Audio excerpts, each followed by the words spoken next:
Governor Rick Scott is expected to sign a controversial foreclosure bill into law. Our Taking Action reporter Jackie Calloway says it's aimed at clearing the Florida foreclosure backlog, but critics say homeowners will actually suffer. Jackie? Well, it's actually called Senate Bill 87, and everyone agrees it will speed up the foreclosure process, but consumer advocates claim in some cases it would put more of a burden on borrowers who are fighting to stay in their homes. Tampa Bay's housing market by all measurements is on an upswing, yet tens of thousands of homes remain stuck in foreclosure. In our circuit, we have 20-some-odd thousand foreclosure cases that are just sitting.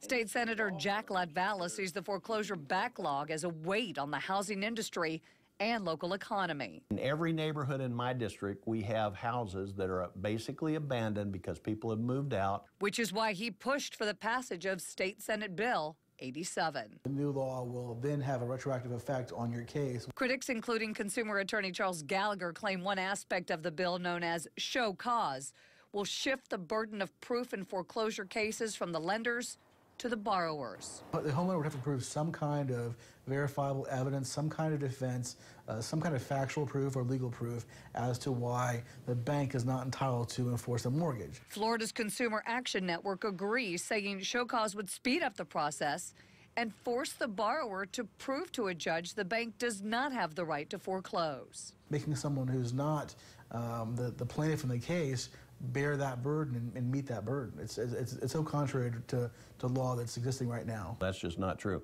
They can even write a letter to the judge now and assert their defenses. Critics also contend the bill does not force the bank to prove it owns the note, only that it holds the note to the home.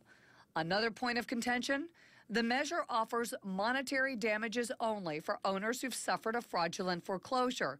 In other words, they would not be able to get their home back, and that protects any third party who may have bought the house after the bank foreclosed. It should be reversed. The homeowners that were there rightfully should be put back into place.